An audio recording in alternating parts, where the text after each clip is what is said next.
Welcome. What you are about to watch is not science fiction, and it is not folklore. It is a serious investigation into one of history's most compelling unresolved questions: the mystery of the Tartessian Civilization, Spain's Bronze Age culture, whose script was only deciphered in 2010. Across the world, in universities, research institutes, and field excavations, serious scholars are wrestling with evidence that does not fit the accepted story. Evidence that has been documented, measured, and peer-reviewed, and that still has no satisfying conventional explanation. We are going to look at that evidence carefully, without prejudice in either direction, not dismissing what is extraordinary, but not accepting it without scrutiny either. The truth, as always, is in the details. In the southwestern corner of the Iberian Peninsula, in what is today Andalusia and southern Portugal, there was, in the first millennium BCE, a civilization so wealthy and so sophisticated that Greek and Phoenician traders made the journey to the end of the known world to trade with it. The Greeks called it Tartessos, and they described it as a land of unimaginable mineral wealth, with rivers running with silver and kings who lived in palaces of bronze. The Phoenicians called its capital Gadir, modern Cádiz, and established a trading colony there that became one of the most important commercial centers of the ancient Mediterranean. Biblical scholars have suggested that Tartessos is the Tarshish mentioned in the books of Kings, Jonah, and Ezekiel, the farthest reach of the known world to which Phoenician ships sailed for tin, silver, and gold. And then, sometime around 500 BCE, Tartessos disappeared. The civilization vanished from the historical record so completely that for centuries historians wondered whether it had ever existed at all. The archaeological evidence for Tartessos began emerging in the 20th century from excavations in southwestern Spain, most dramatically from the site of El Carambolo near Seville, where in 1958 workers uncovered a hoard of 21 solid gold objects, including a belt, 7 necklace pendants, and bracelets, now known as the Carambolo treasure. The treasure is dated to approximately 900–800 BCE and is consistent with Tartessian artistic styles described in ancient texts. Other Tartessian sites have since been identified across the region, revealing a culture that was literate. They had their own script, derived from Phoenician but modified to write their own indigenous language, and architecturally sophisticated. But the Tartessian script, which was discovered on stone inscriptions, could not be read for decades because the underlying language was completely unknown. In 2010, linguist John Cock of the University of Wales published a landmark paper proposing that the Tartessian language was Celtic, not a Bronze Age language, but an early form of the Celtic language family that would later spread across Europe to produce Irish, Welsh, Scottish, Gaelic, and Breton. If Cock's controversial interpretation is correct, Tartessos was the origin point of Celtic culture, and the Celts did not spread from Central Europe, as the traditional model holds, but from the Atlantic coast of the Iberian Peninsula. The implications for European prehistory would be profound. The debate is ongoing, and Cock's interpretation is contested. But the inscriptions, for the first time, are being read, and whatever language they speak, they give voice to a civilization that was lost for 500 years. This is where our investigation begins. Stay with us, because the further we go into the evidence, the more extraordinary it becomes. The story you think you know is only the surface. Beneath it lies something far more remarkable. Let us begin. Before we go further, if you are finding this investigation compelling, please take a moment right now to like this video, drop a comment below with your thoughts, and share it with someone who loves a good historical mystery. If you are watching on YouTube, hit subscribe and tap the bell icon so you never miss a new episode. If you found us through Facebook, tap follow on our page. It takes just a few seconds, and it genuinely helps us keep making these documentaries. Now, let us get back to the investigation. Before we examine the specific evidence, we need to step back and understand the context. This case does not exist in isolation. It sits within the broader phenomenon of lost civilizations, And to properly evaluate what we are looking at, we need to understand the broader picture that surrounds it. The ocean has a long memory. As the last ice age ended around 12,000 years ago, sea levels worldwide rose by more than 120 meters, enough to drown entire coastal civilizations that may have flourished along shorelines that no longer exist. The continental shelves that now lie submerged beneath shallow coastal seas were once habitable land. River deltas, bays, and estuaries that today lie underwater were once the most attractive real estate on Earth, rich in resources, temperate in climate, and accessible by sea. If ancient peoples built their settlements where resources were most abundant, then much of the archaeological record of early civilization may be sitting on the ocean floor, invisible to conventional excavation. This is not speculation. Marine archaeologists have already found submerged ruins at dozens of locations worldwide, off the coasts of India, Japan, Cuba, and the Mediterranean islands. In some cases, these structures are clearly artificial: stone walls, carved steps, and rectilinear platforms that could not have formed naturally. The academic debate is not whether these structures exist, but what they mean. Were they built by unknown pre-flood cultures, or were they coastal settlements of known civilizations gradually abandoned as waters rose? The answer, in many cases, remains open. What oral traditions add to this picture is equally significant. Cultures living on or near the sea throughout the tropics and subtropics carry remarkably consistent flood narratives, stories of a great inundation that drowned an earlier world. These are not borrowed from one another through colonial contact. They predate European exploration. They appear to be independent memories of a shared catastrophe, the end of the last ice age, when the world coastlines changed forever and entire ways of life were drowned. The civilizations that built on those shores, if they existed, vanished beneath the waves. This context matters because it tells us something important. What we are about to investigate is not an isolated curiosity. It is part of a pattern that researchers in multiple fields have been independently documenting for decades. And patterns, in science, demand explanation. With that foundation in place, let us now turn to the specific case at hand. Now we reach the heart of the matter. The core evidence surrounding the Tartessian Civilization, Spain's Bronze Age culture, whose script was only deciphered in 2010, is more extensive, more verified, and more troubling for conventional explanations than most people realize. Let us walk through it systematically, fact by fact, and allow the evidence to speak for itself. We are not going to speculate here. Every point that follows is documented in peer-reviewed publications, official archaeological records, or government archives that are publicly accessible. The question is not whether these facts are real. The question is what they mean. Consider this first extraordinary detail.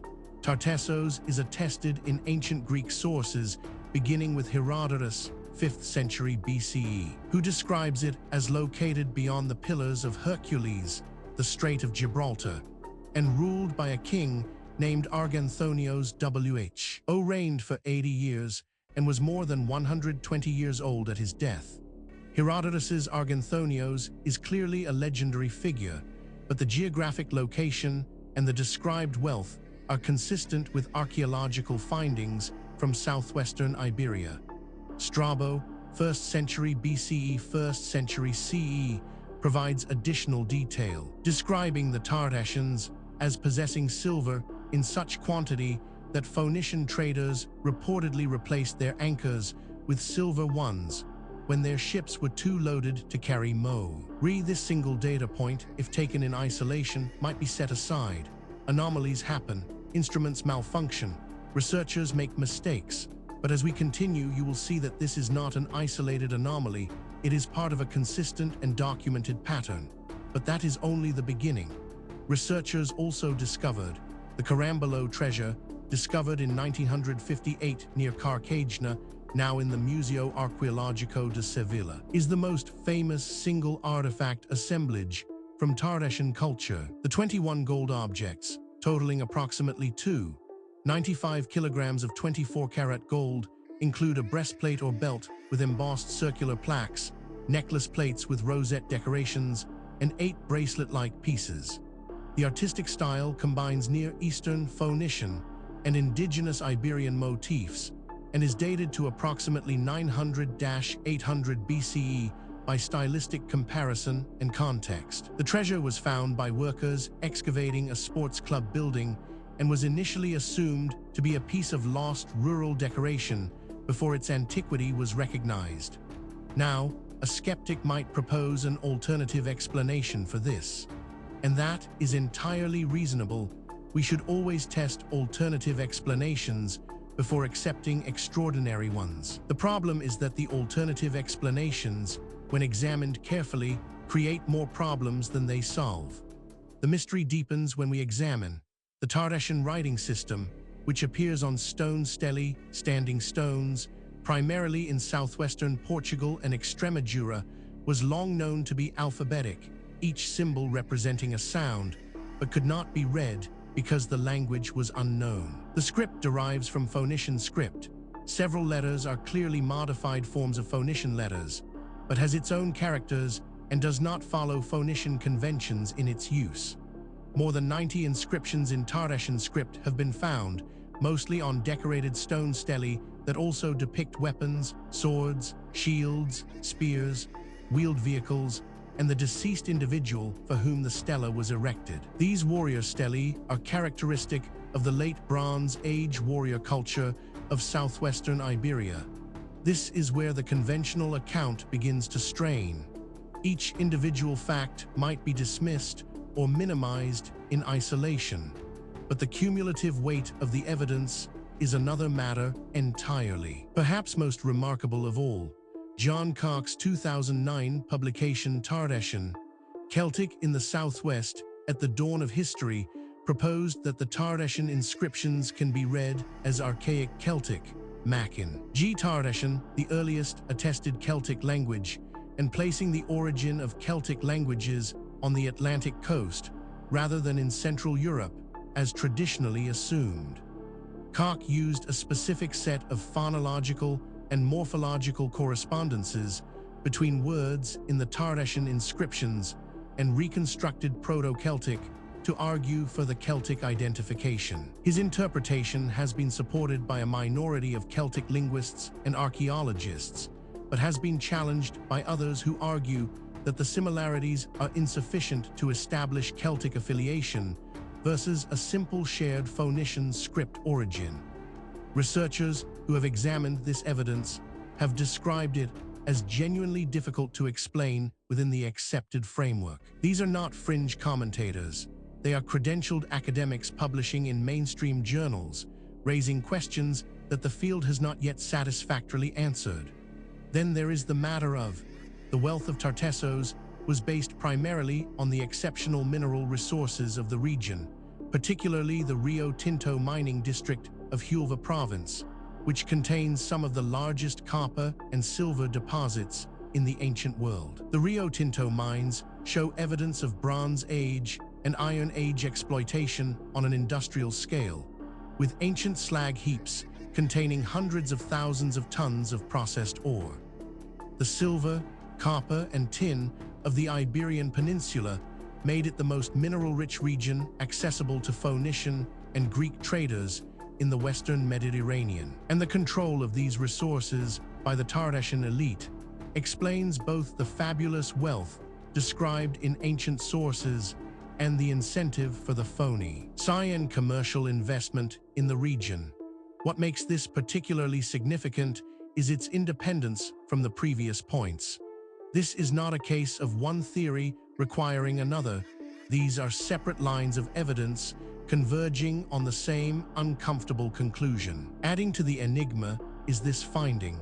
The disappearance of Tartessos around 500 BCE is attributed by most archaeologists to a combination of factors: the decline of Phoenician influence in the Western Mediterranean following the sack of Tyre by Nebuchadnezzar II in 573 BCE, the growing dominance of Carthage over Western Mediterranean trade networks, and possibly environmental degradation from the intensive mining and smelting activities that were the basis of Tartessian wealth. The archaeological record shows an abrupt decline in Tartessian-style material culture in southwestern Iberia around 500 BCE, without evidence of a catastrophic military destruction, suggesting an economic and political collapse rather than conquest. Taken together, these facts form a pattern that cannot be explained by coincidence, misidentification, or methodological error.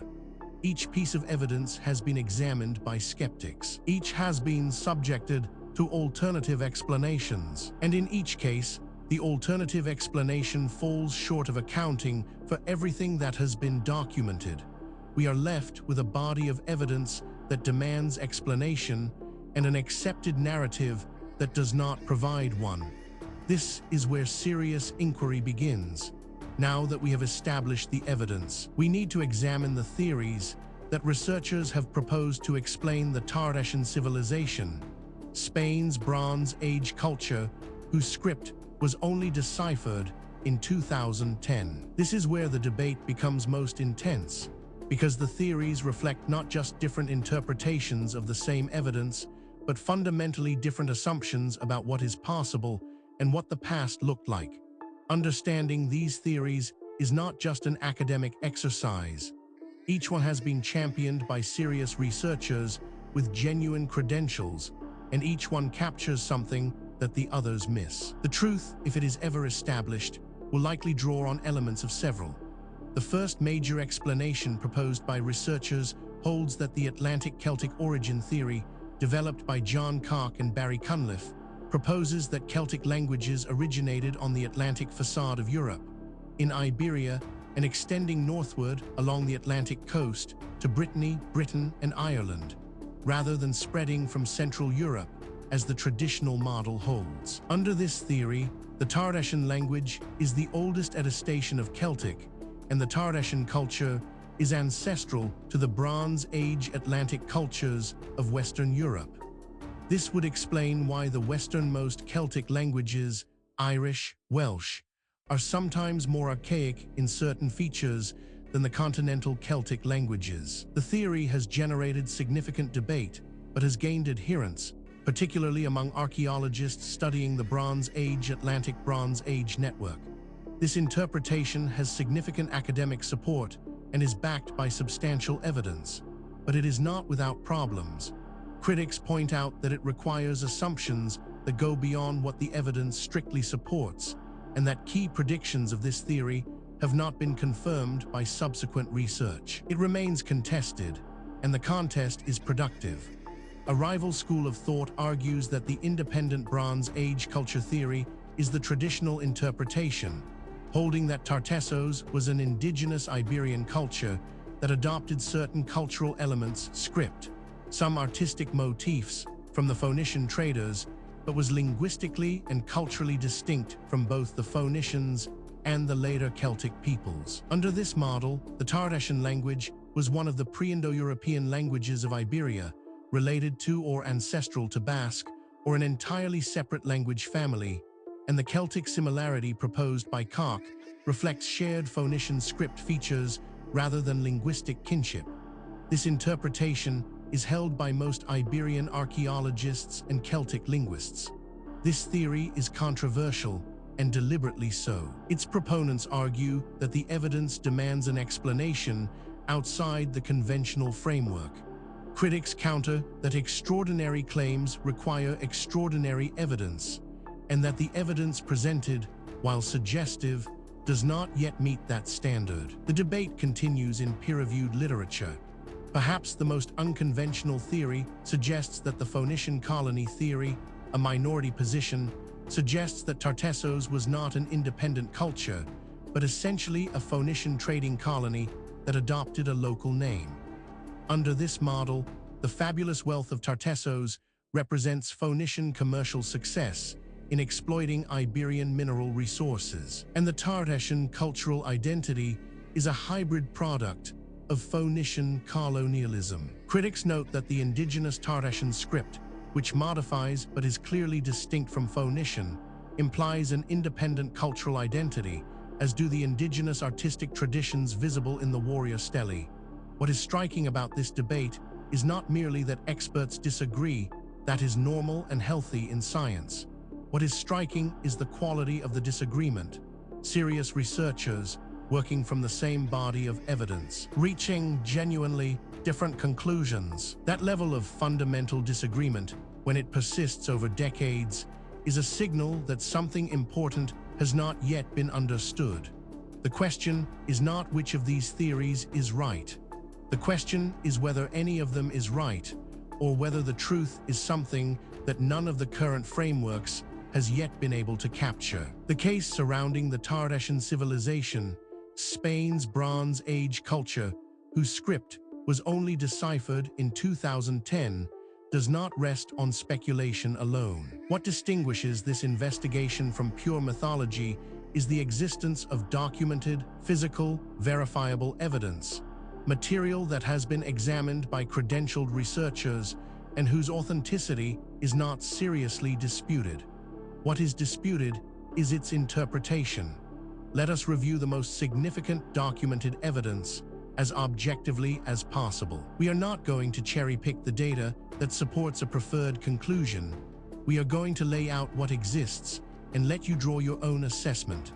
Physical evidence supporting this account includes the Carambolo treasure and other Tartessian gold hoards provide direct physical evidence of the extraordinary wealth described in ancient texts. Chemical analysis of Carambolo gold shows it is smelted from local Iberian gold deposits consistent with the Rio Tinto district. The combination of Near Eastern artistic influence with indigenous Iberian technical and formal traditions in the goldwork is consistent with a local elite culture that had extensive trading contact with the Phoenician world, but maintained its own artistic identity. The treasures dating to 900–800 BCE places it at the height of Phoenician commercial activity in the Western Mediterranean. This evidence has been subjected to independent verification. Skeptics have examined it. Alternative explanations have been proposed and tested. The data remains. The question of what it means remains open. Investigators have documented the Tartessian warrior stele, decorated stone memorials found across southwestern Iberia, are the primary source of both the inscriptions and the artistic record of Tartessian culture. More than 150 stelae have been identified, and their decoration provides information about the material culture and social organization of Bronze Age Iberian society. Horses, depicted with bridles and saddles, wheeled vehicles, chariots or wagons, weapons, swords, shields, spears, bows, and combs and mirrors, suggesting both male and female elite status. The combination of warrior imagery with personal objects suggests an aristocratic funeral tradition consistent with other Bronze Age European cultures. This evidence has been subjected to independent verification. Skeptics have examined it. Alternative explanations have been proposed and tested. The data remains. The question of what it means remains open. On-site analysis revealed the Rio Tinto mining district provides archaeological evidence of ancient industrial activity on the scale required to produce the wealth described in classical sources. The ancient slag heaps, studied in detail by German archaeologists in the 1990s, contain approximately 6 million tons of smelting slag dating from approximately 2000 BCE to 1000 CE, with a peak of activity in the Tartessian and Roman periods. The Tartessian period smelting operations at Rio Tinto were producing silver, copper, and lead on an industrial scale, explaining both the wealth of the Tartessian elite and the attraction that brought Phoenician traders across the Mediterranean. This evidence has been subjected to independent verification. Skeptics have examined it. Alternative explanations have been proposed and tested. The data remains. The question of what it means remains open. Each individual piece of evidence might, in principle, be explained away. A single anomalous artifact might be misidentified. A single anomalous date might reflect contamination. A single anomalous eyewitness account might reflect misperception. The question is whether all of the evidence can be explained away, and whether the explanations required are more or less plausible than the evidence itself.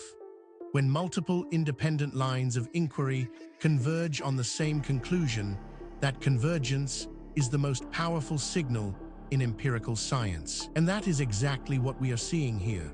We have examined the history, the evidence, and the theories surrounding the Tartessian Civilization, Spain's Bronze Age culture, whose script was only deciphered in 2010. Now we need to ask the question that is sometimes overlooked in discussions of ancient mysteries.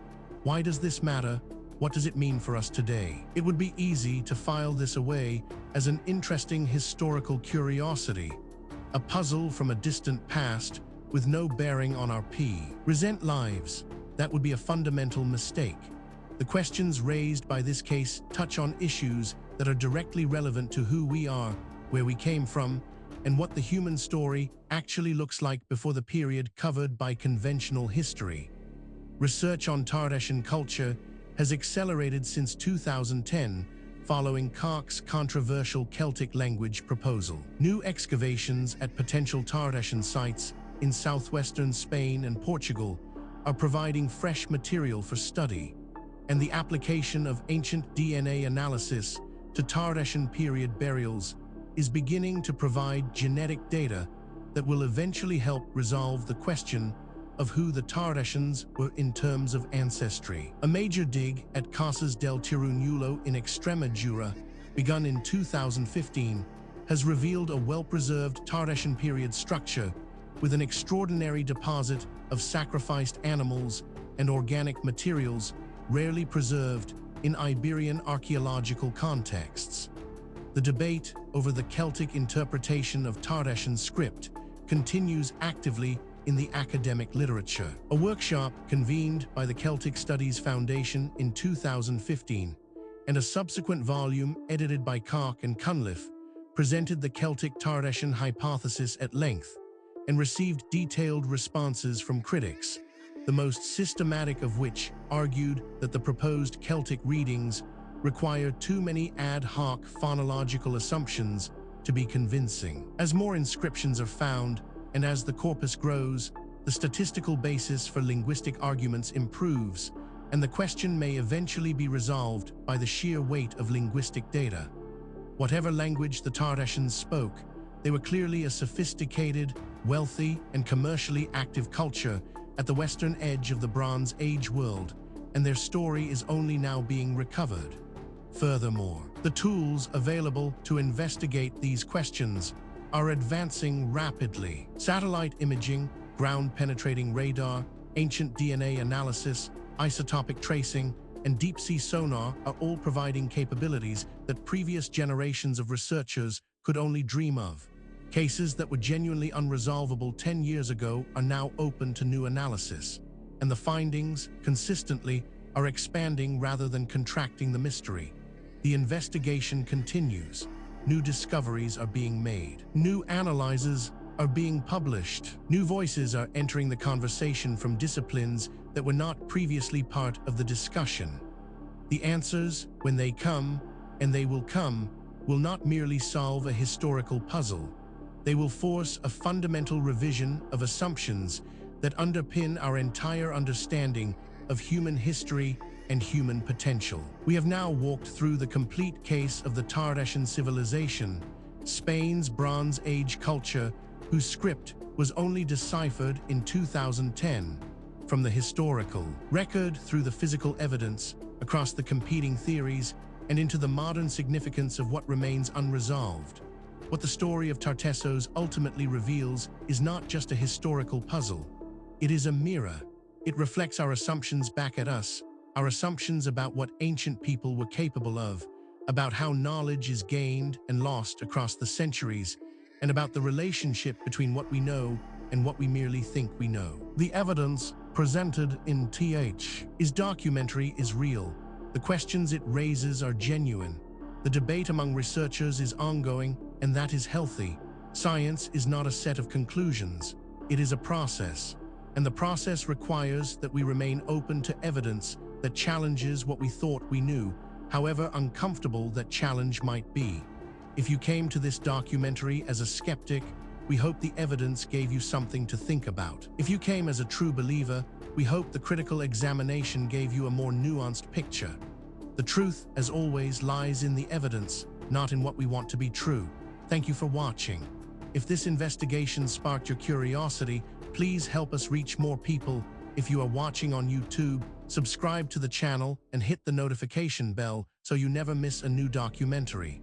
If you are watching on Facebook, tap the follow button on our page to stay connected. We publish new documentaries every week, covering the full range of historical mysteries that the mainstream has not yet adequately explained. Leave a comment telling us which case you want us to investigate next. The conversation continues. The investigation never ends.